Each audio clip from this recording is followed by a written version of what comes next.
All right, welcome back to Retirement Today. I'm your co-host, Jonathan Berglund. With me here in the studio, Mr. Michael Reese. He's a certified financial planning professional, has been for over 25 years now. And here on Retirement Today, we like to talk about all things retirement to help you get to and through retirement with confidence. And Mike, today we've been having a good time talking about, well, maybe some of the things you can do to improve your situation, be one of those special few who actually have quite a bit of the income they had pre-retirement, which as studies show needs to be 70% or more to really have that confidence that you're looking for in retirement. Yep, that's right. And so here's the thing to think about. When it comes to your retirement planning, if you want to have 70% of your pre-retirement income or more, I think it should be more. Ideally. You have to consider, and you don't want to have to worry about, hey, is the market going to affect me? Am I going to run out of money? Yeah, right. You have to ask the question, what are some different guaranteed forms of payments? Yeah. So my father, when he retired, he retired back in 1999. He worked for State Farm for many years. And when my father retired, he retired on what was called the three-legged stool. Mm-hmm. This is how we used to do retirement planning. And here's how it worked. Leg number one, Social Security. So both my mother and my father, they both have Social Security. Jonathan, how long does Social Security last? It's a lifetime. As long as they live, right? Even get a little CPI, like a little cost inflation adjustment. Yeah. Although it is interesting how the average inflation adjustment magically seems to be taken away from people in increased Medicare premiums. Yes. I don't know how that possibly occurs, that's right? Strange, isn't it? Yeah. Very weird. Anyway, the point is they have guaranteed income for life through Social Security. Yeah. The second leg of that three-legged stool is a pension. So my dad had a pension from State Farm Insurance Company. In fact, he still does. And the way his pension works, 100% goes to my mother if he were to die first, which statistically speaking, that happens. Mm-hmm. So how long does a pension last? Lifetime. Lifetime. So we've got Social Security and pension, two lifetime income sources. For my parents, those two sources all by themselves account for 75% of his pre-retirement earnings. Actually, today, now that it's like 20 some years later, they're actually more than what he was making when he was working because of inflation adjustments. Yep. And then he would have leg number three, right? Personal savings. And that was his 401k. And the idea was that was the fun money. Yeah. So, hey, you want to go on trips, use that money. You want to buy a new car, use that money. You want to give money to your children, use that money. You want to protect yourself for healthcare, use that money. That might be inheritance money, but it's extra money. Mm-hmm. That was how my parents retired. And that's back, and I'm going to tell you something, back when I started in this industry, in fact, all the way until about, I want to say right around 2005, right around 2005, 2006, somewhere in there, 90% of the families that came to visit with me, that was their situation. So they would come in and say, hey, I've got pension, Social Security, that covers the vast, I'm like, I can live on that. Mm-hmm. What do I do with my 401k, my IRA? And you know what they're worried about, Jonathan? I don't need this money, and I know I'm going to be forced to pull money out, and I'm going to pay a boatload of taxes. Is there any way I can reduce taxes on this stuff? Right. How do I manage the money, my 401k, so it's safe and it gets a decent return and I don't want to pay much taxes? Yeah. That was their world. Fair enough. Well, how does that world compare to people retiring today? Yeah, it's a wobbly stool, right? Yeah, so now let's think about it. Social Security, we could argue that that is not a stable leg. Mm-hmm. By the way, I'm going to tell you, I think people who argue that are just trying to scare you. Social Security is one of those things that I think we can have a lot of confidence that our government officials want to be reelected.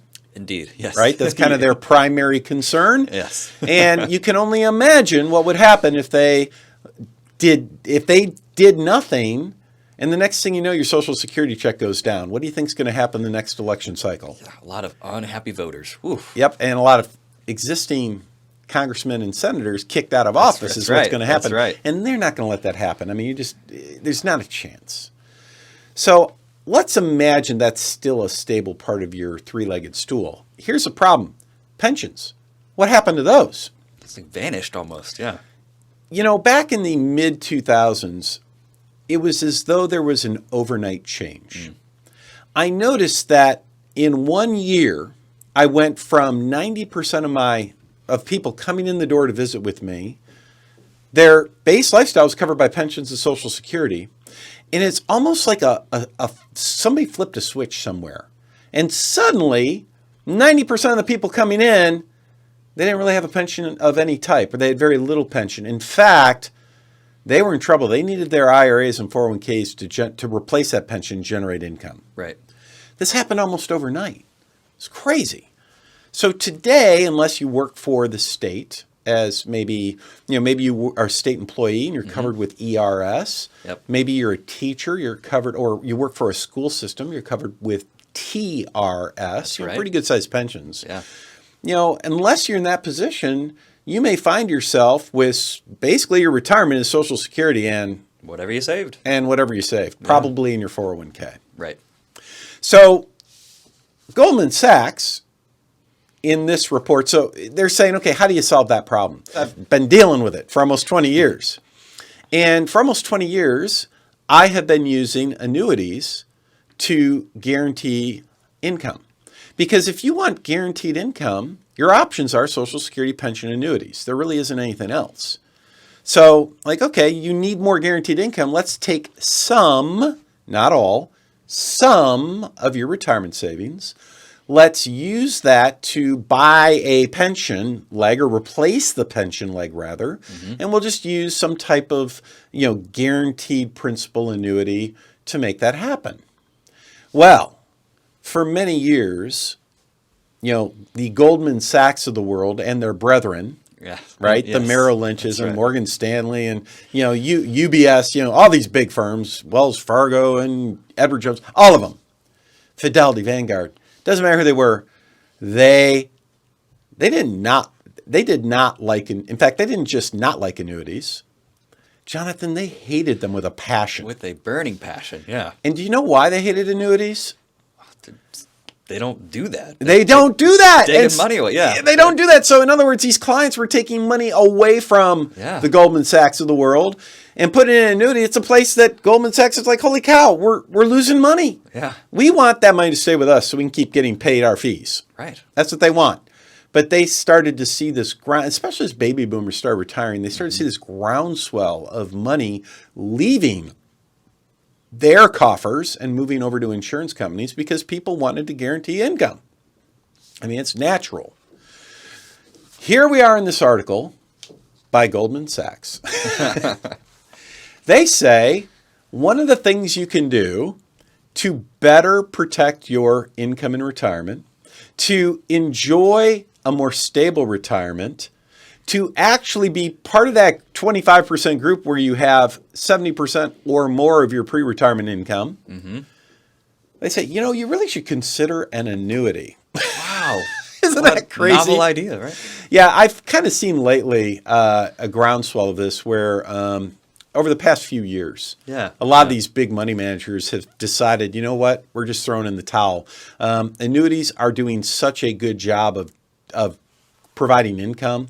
Instead of fighting it, we're just going to start joining. Yeah, it's this healthy acknowledgement. It's Yeah. nice, And so what they're doing is, and this is what's kind of rough because they're going to partner, like Goldman Sachs, I'm sure has probably partnered with one or two insurance companies, said, okay, let's do an annuity. Here's the companies we'll use. Yeah. You don't want, when it comes to doing annuities, that's not what you want. You do not want to do that. You want to deal with somebody who truly can help you with pretty much every company out there. You need an independent firm. You don't want someone who is beholden to certain companies because there is a huge difference between annuity companies, annuity types, and I'll tell you this, Jonathan, I know in our office, we would probably only recommend, so in our office, we can do any annuity out there, basically. Yeah. There's only like maybe 1 or 2% of them that we actually recommend to people. Yes, right. The overwhelming majority, they might be okay, but they're not, they fall short. But there are, a small selection that are really the cream of the crop, like anything else. And you want to talk to someone who can help you evaluate your different options. Right. Has done the due diligence to get to that point. It's really important. Exactly. And it's like, for example, if I talk to ABC Company and all they can do, it's kind of like this. If I go to a Ford dealer Yep. and really a Chevy is best for me? Is the Ford dealer going to tell me that? No, dude, this No. F-150 right here is. That's right. Yeah. And vice versa. Sure. But what if I went to some kind of car dealer who represented every car type or every truck type out there, every brand? They're going to say, oh, look, what do you want? Let's find, hey, the Chevy's best for you. Good news, we have it. Let's go look at those. Right. So anyway, as you're sitting there and you're saying to yourself, hey, nobody really talks to me about this. I'm getting close to retirement. Maybe you just retired. Guess what? Just give us a call. Let's get a personalized Retire Right report put together for you. It's free, no obligation. I don't know why you wouldn't do it, but first 10 callers. Yep, and it fills up fast. It does. And it does fill up fast. And you have to have at least $500,000 saved for retirement. So, Jonathan, let's get that number out there. That's right. Reach us at 512-886-5850. Pick up the phone. The number's 512-886-5850.